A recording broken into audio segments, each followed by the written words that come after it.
अस्सलाम वालेकुम dear students.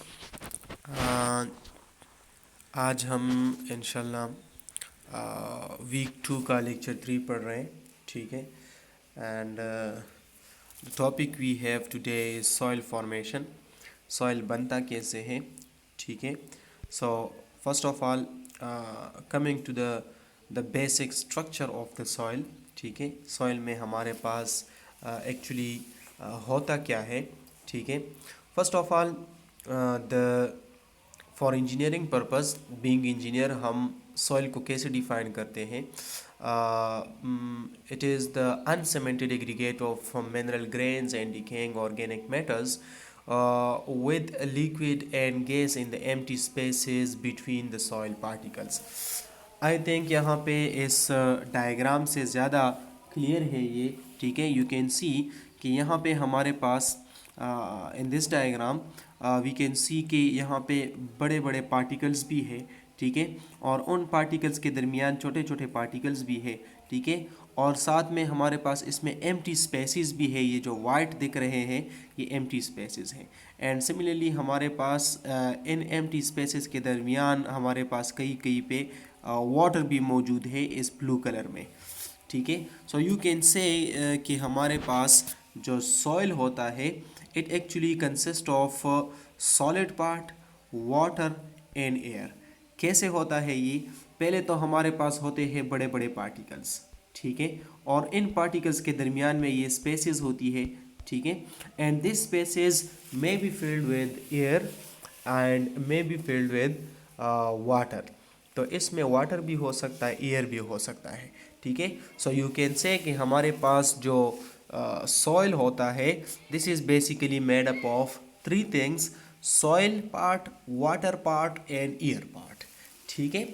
अब जो हमारे पास सॉलिड होता है ये हमारे पास मिनरल्स, ग्रेन्स और डिकेइंग ऑर्गेनिक मैटर्स पे मुश्तमिल होता है। ठीक है। जो कि अनसीमेंटेड होते हैं। अनसीमेंटेड का मतलब इनकी आपस में कोई ऐसी ख़ास अट्रैक्शन नहीं होती कि इसको तोड़ना मुश्किल हो। ठीक है। सो ये इजीली सेपरेट हो सकते हैं। ठीक है। Now coming to a historical perspective of the soil. ठीक है। या सॉइल की यूजेस इन सिविल इंजीनियरिंग, कैसे हम इसको यूज़ करते हैं इन कंस्ट्रक्शंस। ठीक है। तो बेसिकली जो हमारे पास सॉइल है it interacts directly or is directly in contact with the foundation. ठीक है। तो जो भी हमारे पास लेट से बिल्डिंग है, लेट से डैम है, या लेट से हमारे पास कोई भी स्ट्रक्चर है। ठीक है। उसका जो फाउंडेशन होता है वो सॉइल के साथ इन कांटेक्ट रहता है। ठीक है।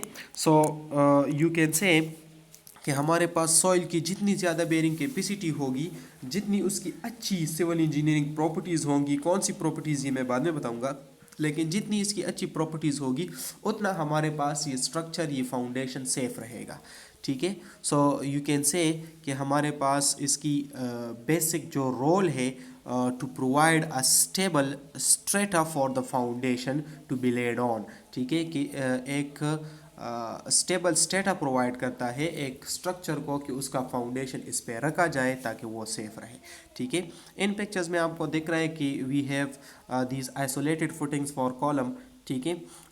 हर एक कॉलम के नीचे अपना अपना फुटिंग है। तो फुटिंग अगर आप देखोगे तो सॉइल के ऊपर पड़ा है। तो सॉइल अगर स्टेबल है तो ये फुटिंग स्टेबल होगा, अदरवाइज नहीं स्टेबल। ठीक है। यहाँ पे यू कैन सी कि यहाँ पे स्लोप स्टेबिलिटी का काम हो रहा है। ठीक है। दिस इज़ अ टेक्निक कि हम एक स्लोप को कैसे स्टेबलाइज करते हैं और उसको ये कैसे हम फिर इसको स्लाइड होने से, नीचे गिरने से बचा सकते हैं। ठीक है। सो ये डिस्कस इट लेटर। ठीक है। देन वी हैव सॉइल की क्या रोल है, या इसका रोल क्या है इन सिविल इंजीनियरिंग या कंस्ट्रक्शन में। ठीक है। So basically being civil engineer आपको सॉइल की कुछ प्रॉपर्टीज़ इन्वेस्टिगेट करनी होती है। ठीक है। और वो प्रॉपर्टीज़ फिर बाद में आप यूटिलाइज करते हो। ठीक है।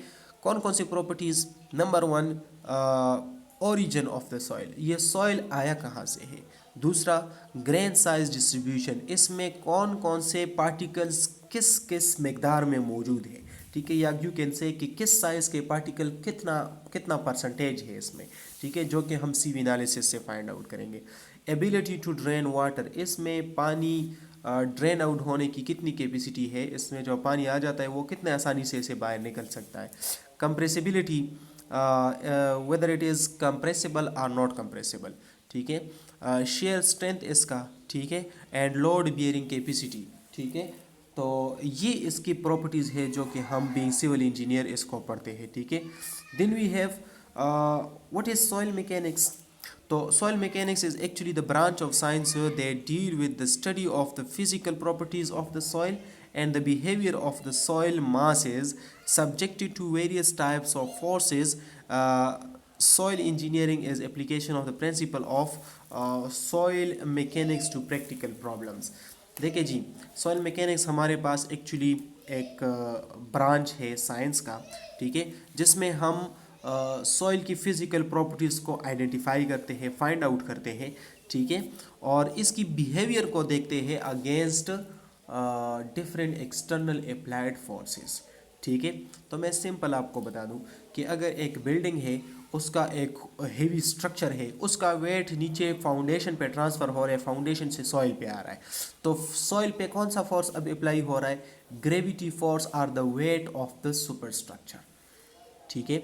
अब ये सॉइल अगेंस्ट दिस वेट या दिस लोड किस तरह रिएक्ट करता है, इसका बिहेवियर क्या है, this is actually what we will discuss in soil mechanics और फाइंड आउट करेंगे इसमें, ठीक है। नाउ जियोटेक्निकल इंजीनियरिंग और सॉइल मैकेनिक्स में फ़र्क क्या है, ठीक है। तो बेसिकली हमारे पास सॉइल मैकेनिक्स जो है वो सॉइल के प्रॉपर्टीज़ को ज़्यादा टारगेट करता है, ठीक है, but geotechnical engineering is actually targeting the foundation or the part of the structure that is directly in contact or interacting with the soil, ठीक है। तो इंटरेक्टिंग पार्ट इस बिल्डिंग का कौन सा होता है जो सॉइल के साथ इंटरेक्ट करता है, फाउंडेशन, ठीक है। फाउंडेशन हमारे पास वो हिस्सा होता है जो कि इसके साथ सॉइल के साथ इंटरेक्ट करता है। तो इस फाउंडेशन को डिज़ाइन करना, रिटेनिंग स्ट्रक्चर्स, हाँ this is important, retaining structures हमारे पास लेट से सॉइल है, ठीक है, यहाँ पे, ठीक है, और उसको रिटेन करने के लिए हमने यहाँ पे एक स्ट्रक्चर प्रोवाइड किया है, ठीक है, लाइक दिस, ठीक है। अब इस सॉइल का जो लोड है वो इस स्ट्रक्चर के ऊपर आ रहा है, ठीक है। Now this retaining structure is actually design in geotechnical engineering, ये जियोटेक्निकल इंजीनियरिंग का पार्ट है, because this retaining wall is in contact with this soil, ठीक है, वो हमारे पास इस सॉइल के साथ इन कंटेक्ट है, इस सॉइल देखें ये कंटेक्ट पार्ट है, ये सॉइल है, इसका लोड यहाँ पे आ रहा है, ठीक है जनाब।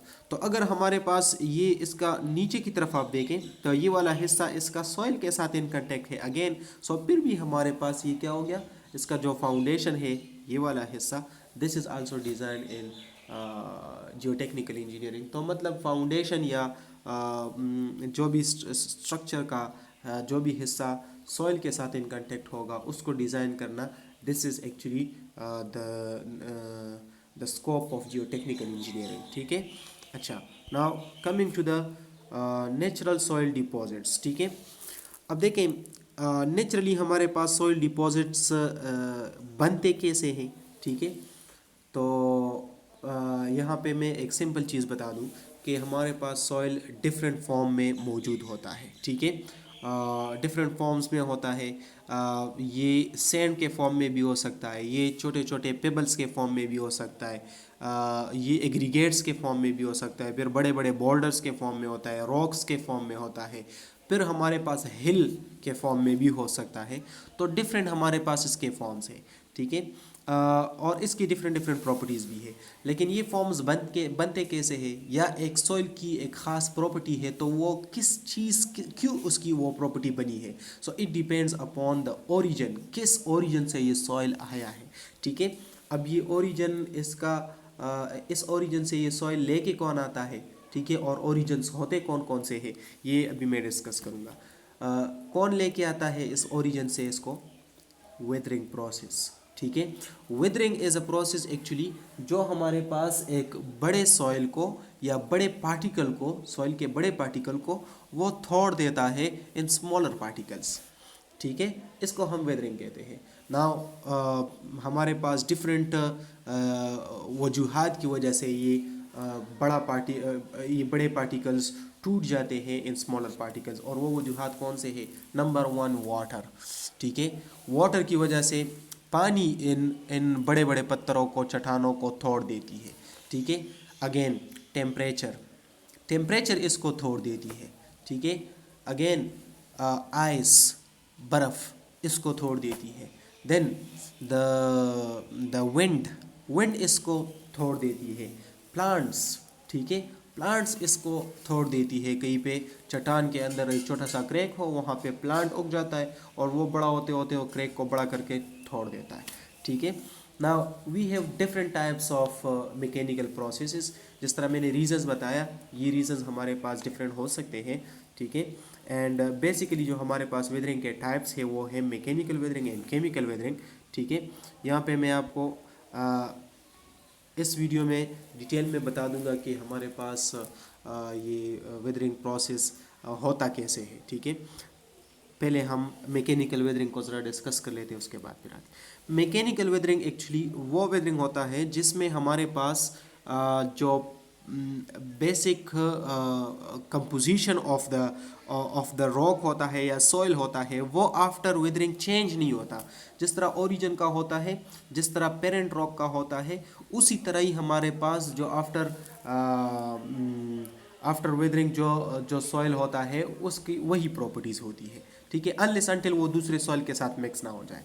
ठीक है, और जो हमारे पास केमिकल वेदरिंग होता है, तो केमिकल वेदरिंग में हमारे पास इसकी ओरिजिनल प्रॉपर्टीज़ चेंज हो जाती है। क्यों? क्योंकि यहाँ पे केमिकल प्रोसेस होता है और मैकेनिकल में हमारे पास मैकेनिकल प्रोसेस होता है। ठीक है, केमिकल में हमारे पास केमिकल प्रोसेस कैसे होता है? लाइक लेट्स से एक रॉक है, उस पे वाटर पड़ता है, वाटर के जो रिएक्शन उसके एलिमेंट्स जो होते हैं, उसके जो मॉलिक्यूल्स होते हैं, दैट विल रिएक्ट विद जो भी हमारे पास मटेरियल होंगे रॉक में, जो भी हमारे पास केमिकल्स वहाँ पे होते हैं उसके साथ रिएक्ट कर जाता है और नया सॉइल बना देता है, नई प्रॉपर्टीज़ वाला। ठीक है, so this is chemical weathering. Mechanical में हमारे पास क्या होता है? मैकेनिकल प्रोसेस होते हैं। लाइक हमारे पास वाटर आता है, एक क्रैक के अंदर चला जाता है, फिर वहाँ पे वो फ्रीज़ हो जाता है टेम्परेचर गिरने से, और फिर टेम्परेचर इंक्रीज़ करने के साथ वो फिर से वहाँ पे मेल्ट कर जाता है। ठीक है, so this freezing and thawing will cause the crack to expand and contract, और उसकी वजह से हमारे पास ये क्रैक बड़ा हो जाता है और रॉक टूट जाता है। ठीक है, सो सिंपल ये हमारे पास हो सकता है। अगेन विंड आ जाता है, हवा के साथ ये रॉक टूट जाता है। ठीक है, ओशन वेव्स आ जाते हैं, समंदर की लहरें, ग्लेशियल आइस। ठीक है, ग्लेशियर्स जो हमारे पास होती है उसका जो बर्फ़ होता है, frost action and expansion, contraction and जो भी हमारे पास gain and loss of heat, इन वजूहात की वजह से जो वेदरिंग होती है, दिस इज़ मैकेनिकल वेदरिंग। और जो हमारे पास केमिकल प्रोसेस की वजह से होती है, दिस इज़ केमिकल वेदरिंग। ठीक है, एक एग्जांपल यहाँ पे डिस्कस किया गया है, हियर इट इज़। ठीक है, for example the chemical weathering of feldspar can produce clay minerals. तो देखिए था फेल्डस्पेयर और उसकी केमिकल वेदरिंग हो गई और उससे क्ले मिनरल बन गया है। ठीक है, तो is a combination of mechanical and chemical weathering. तो सम टाइम हमारे पास ऐसे भी होता है, बल्कि मोस्टली ऐसे ही होता है कि जो रॉक वेदरिंग होती है, this is a combination of mechanical and chemical weathering. एक वेदरिंग नहीं होती, दोनों हो जाती है और उससे वो रॉक टूट जाता है। ठीक है, okay, now types of soil deposits पे पहले बाद में आएंगे। नाउ ये वीडियो ज़रा डिस्कस करते हैं, ठीक है, इसमें क्या है। ठीक है, वेदरिंग प्रोसेस। ठीक है, देखिए ये हमारे पास जो है एक्चुअली एक हमारे पास एक यू कैन से एक पहाड़ है। ठीक है, और उससे एक नीचे पत्थर गिरा हुआ है जो इस लेडी के हाथ में है। ठीक है, सो ये जो पहाड़ के ऊपर वेदरिंग प्रोसेस हुआ है उसकी वजह से एक बड़ा रॉक टूट के उसका छोटा सा हिस्सा नीचे आ गया है। ठीक है, now this is called weathering, simple. ठीक है, अच्छा, नाउ अगेन यहाँ पे हमारे पास देखें, ये जो छोटे पत्थर इसके हाथ में है या सिमिलरली हमारे पास ये है, इनकी वेदरिंग प्रोसेस से ये छोटे पेबल्स जो है वो उसकी वेदरिंग हुई, वो टूट गया है छोटे हिस्सों में, फिर उसके बाद वेदरिंग हो गई है, उस सैंड में चला गया है, एंड अगेन हमारे पास डिफरेंट नाउ द रीजंस, ठीक है, विंड, प्लांट्स, वाटर, ठीक है, these are actually the reasons जो कि हमारे पास वेदरिंग काज करती है, ठीक है। और बड़े बड़े जो हमारे पास चट्टान होते हैं, रॉक्स होते हैं, उसको वो तोड़ देती है, ठीक है, in in small in small parts, ठीक है। अच्छा, नाउ रीजंस, कौन कौन से रीजंस है, कौन कौन से वजूहात है। Number one, you can C A water, ठीक है, वाटर जिस रॉक के साथ टकरा टकरा जाता है, सो एक तो हमारे पास ये वाटर फ्रीजिंग टॉइंग से भी ये वेदरिंग प्रोसेस काज कर सकता है, या डायरेक्टली स्ट्राइकिंग से भी कर सकता है, केमिकल रिएक्शन कर जाता है, ठीक है, रॉक्स के साथ, या ऐसे भी हो सकता है कि ये जो हमारे पास वाटर है ये एरोड कर देता है साइड के रॉक्स को, ठीक है।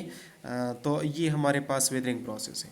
Now again here you can see कि हमारे पास वाटर फ्रीजिंग एंड थॉइंग से किस तरह कर सकता है ये process. So let's listen to this. All the way to the top. It's standing nicely in the freezer. You think, I can put it on my desk tomorrow and let it melt. I'll have cold water all day long. The next morning, though,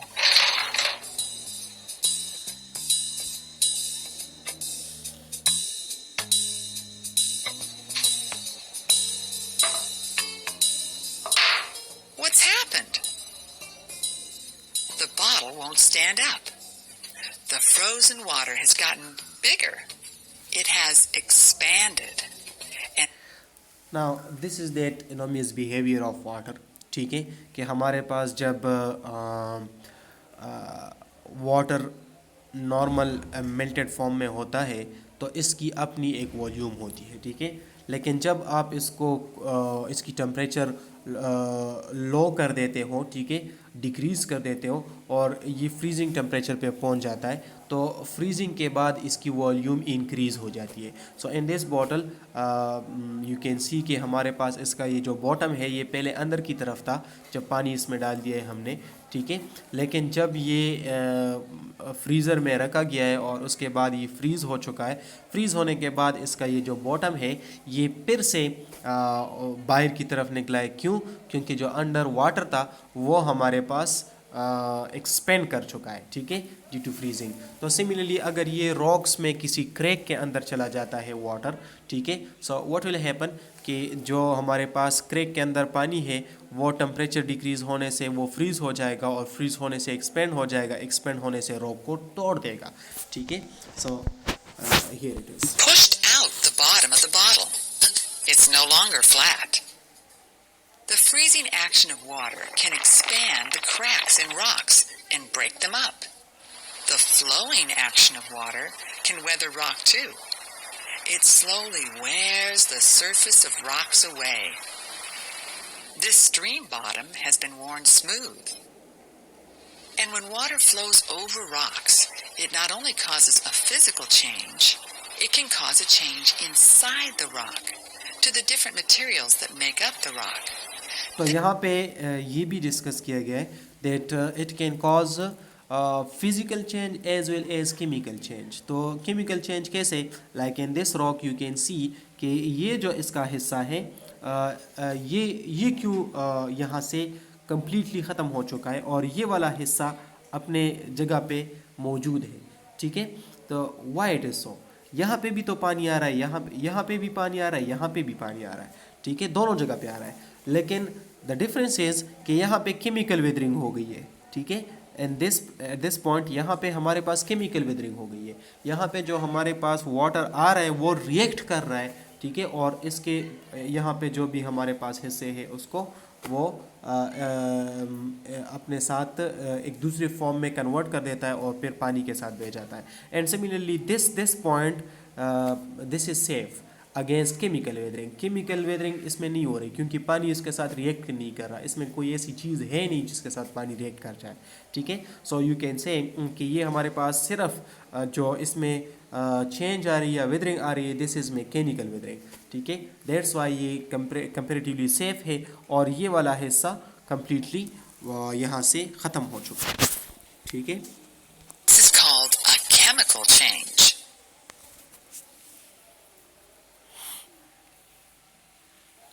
now again ये एक experiment है कि इसमें vinegar solution रखा गया एक बोतल पे, एक ग्लास में, और इसके अंदर हमने एक रॉक को रख दिया, ठीक है। So first you can see कि यहाँ पे हमारे पास छोटे छोटे पार्टिकल्स इस रॉक से स्ट्रेट अवे वो अलग हो गए, ठीक है।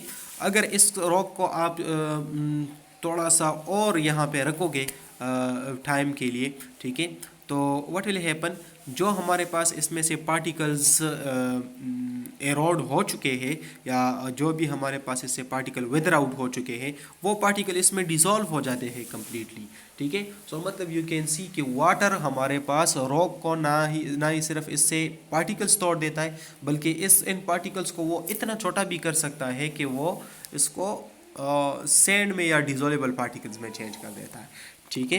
तो similarly in this picture you can see कि हमारे पास यहाँ पे भी ये सेम सिचुएशन है, ठीक है। हाँ, so that's all about the weathering due to water, ठीक है। Now coming to the weathering due to plants, important one, ठीक है। प्लांट्स की वजह से कैसे वेदरिंग होती है, ठीक है।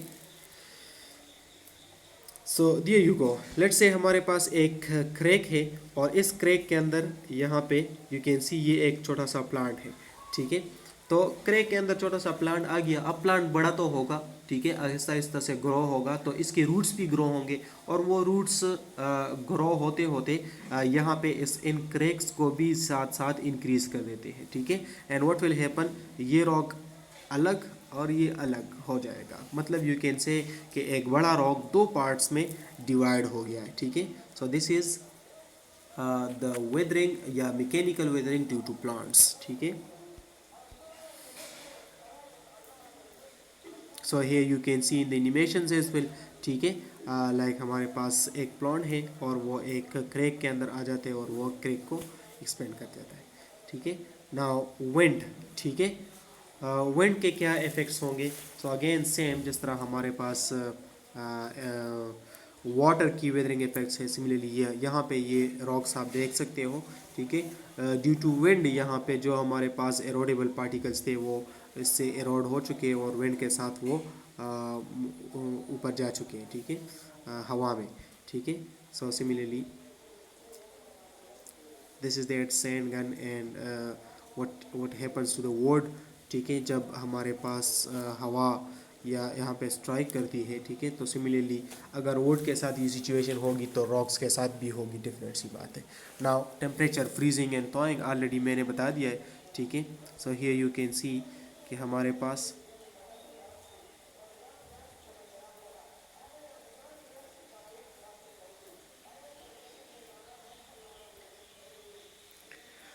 ओके ये हमारे पास एक रॉक है और वो टेम्परेचर के साथ लेट से सम टाइम एक्सपेंड हो जाता है, सम टाइम वो हमारे पास कंट्रैक्ट हो जाता है with the change in temperature, तो ये भी हमारे पास एक वेदरिंग काज कर सकती है, ठीक है। सो that's all about the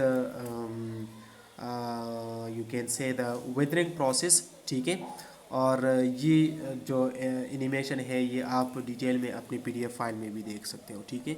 now coming to the types of soil deposits. So already हमने ये डिस्कस कर दिया है कि हमारे पास जो वेदरिंग प्रोसेस होता है ये छोटे बड़े जो हमारे पास रॉक्स होते हैं उनको तोड़ देता है इन स्मॉलर पार्टिकल्स। अब ये जो तोड़ देता है उसके बाद हमारे पास एक स्टेप आता है जिसको हम ट्रांसपोर्टेशन कहते हैं, ठीक है। जो भी हमारे पास पार्टिकल्स टूट जाते हैं सो सम टाइम वो पार्टिकल्स एक जगह से दूसरी जगह ट्रांसपोर्ट हो जाते हैं, ठीक है। और कैसे ट्रांसपोर्ट होते हैं, वाटर के साथ बह जाते हैं, हवा के साथ उड़ जाते हैं, या ग्रेविटी की वजह से रोल डाउन हो जाते हैं from a high to a lower elevation, ठीक है। एंड सिमिलरली हमारे पास ग्लेशियर्स के साथ नीचे आ जाते हैं बर्फ़ के साथ। So different types of mean of transportation की वजह से ये हमारे पास ट्रांसपोर्ट हो जाते हैं और वो एक नई जगह पे बन जाते हैं, पहुंच जाते हैं और वहाँ पे हमारे पास दूसरे पार्टिकल्स मौजूद है होते हैं, वो उनकी दूसरी किस्म की सॉइल होती है और वो उसकी प्रॉपर्टीज़ भी डिफरेंट होती है और वो उसके साथ मिक्स हो के एक नई किस्म की सॉइल बन जाती है वहाँ पे, ठीक है। सो उसको हमारे पास ट्रांसपोर्टेड सॉइल कहते हैं और वो जो नई सॉइल बन जाती है this is a new soil deposit, ठीक है। इसकी प्रॉपर्टीज़ समहाउ पेरेंट रॉक के साथ जहाँ से ये टूट के आया है उसके साथ रिजेंबल करती है, लेकिन जिस सॉइल के साथ ये मिक्स हो चुका है उसके साथ भी थोड़ी सी इसकी प्रॉपर्टीज़ रिजेंबल कर जाती है।